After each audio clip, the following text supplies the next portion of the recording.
Born ready. For a 13, of course I'm ready. It's gonna be delicious. Hey, I'm Adam. I'm Bryan. I'm back with another episode of Buds and Suds. So I told you the last one was just a filler beer. Something between two stouts. Yeah. I brought over a 13 because I saw... A 13 what? 13 Bourbon County. I had to say it's a 13. I mean, you know what the bottle looks like. A 13 Bourbon County, 14.9%, of course, from Goose Island. Just someone recently reviewed it, a friend of ours, and it looked like he thought it was fading a little bit. So I thought, well, I better open this before it goes bad. Yeah. So we are going to review it. Absolutely. Darkness. No head to speak of. Yeah, it just looks black. But it definitely holds the glass. Got legs there.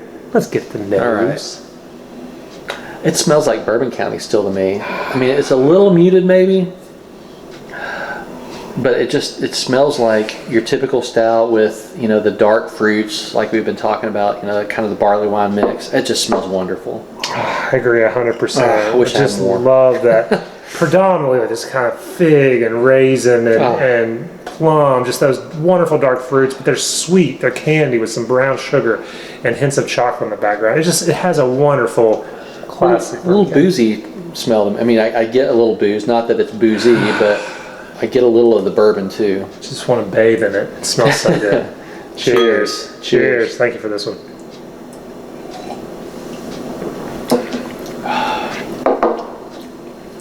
That's so good. Although I have to admit, I feel like I get a little more of that, you know, soy umami from aging. I can see that. The note that stood out with me, it's funny, the thing that I got that stood out kind of different was like a brown sugary sweetness. Yes, I would agree with that. Did you get that? I I think that kind of goes with what you were saying with that soy umami, that really rich, oily, chocolatey flavor.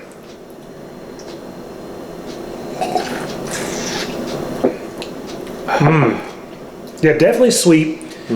But I got some bourbon kick right there on that second one. I would agree with that. Definitely has this wonderful oaky, wooden, tannic flavor. Wonderful barrel character to go with that. It's been so long since I had one of these, I can't remember if it had that much barrel character. Ooh, yeah. That's a lot of barrel. It's really blends well with the beer. Yeah. But to me, it's a different beer than what I remember from just a standard Bourbon County. Yeah, getting in, was that a segue? Well, I was trying to, but you know, sorry, you don't want to get the hint. I'm lost in this beer. I was getting hints of vanilla in that. You're getting the wrong hints. And then I was like 3 seconds behind what you were saying, and I'm like, I was waiting. Regular Bourbon County? Oh, okay. Oh, you just happened to pour some regular Bourbon this County. one's a little colder because I wasn't sure we were getting to this one. And I'm like, well, we got to compare, you know. I will say. A couple people I've heard have called this one, and I might have mentioned this as we were talking in our review or another one of the variants. They called the 2019 a little messy, a little disjointed. The flavors just they're not complementary of each other. So going back to the 13, I think everything's very complementary. Wouldn't you say? I would think so. It's a very well put together beer. You definitely get those notes, those fruity notes we were talking about, dark fruit, fig, raisin, plum. There's this sweetness there, but that's complementary, like candy. And there's also a chocolate. The bourbon barrel's wonderful and just kind of insinuating it through it all. Yes, I agree. So that's all with this one. Now after having that, knowing how well put together this 13 is, let's try a little bit cold. Okay. 2019 Bourbon County. I know it's a little colder, so the aroma isn't popping as much for me. But I do get a little of a booze. I do. Aroma. Nowhere near as fruity. Right. Yeah, nowhere near as fruity. Booze and chocolate. I get a chocolatey and I get a bourbon, like a generic kind of bourbon booziness. Okay. Cheers. Cheers.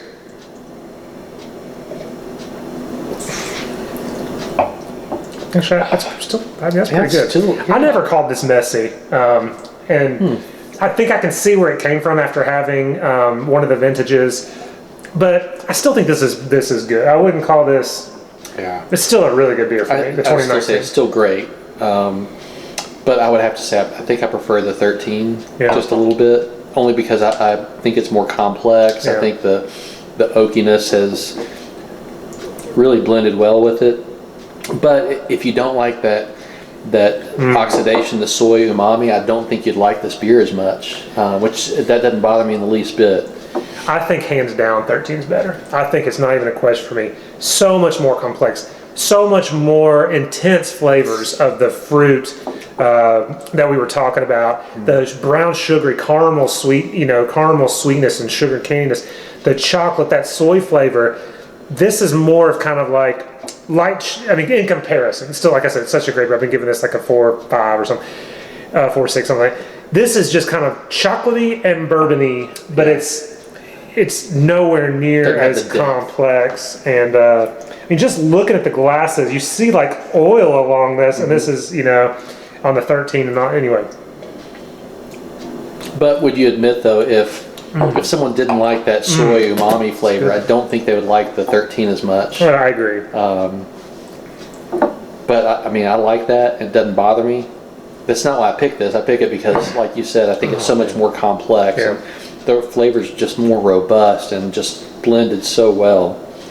I will say, and I noticed this, we kind of did a little mini vertical from 16 through 19 plus the reserve when these first came out.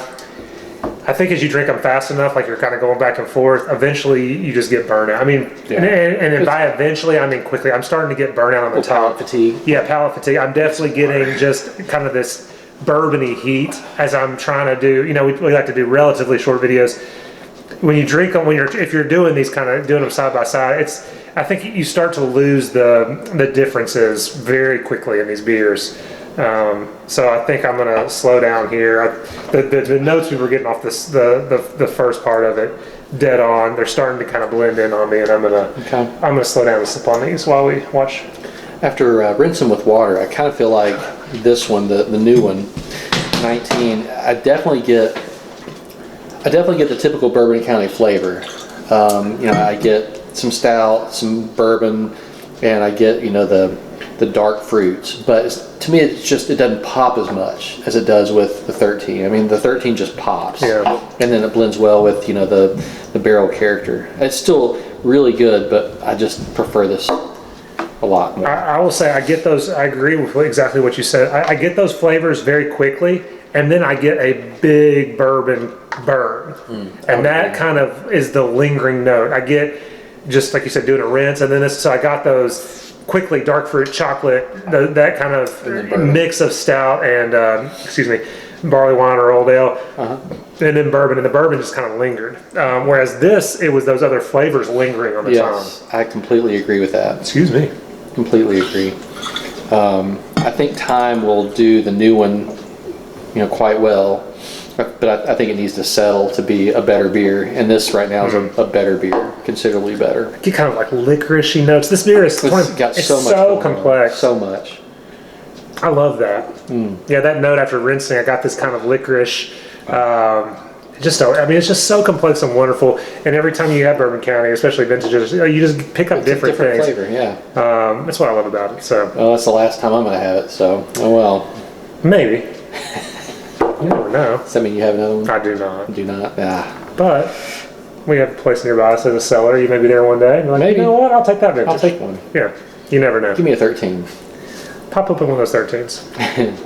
All right. You just want to sit and sip on these?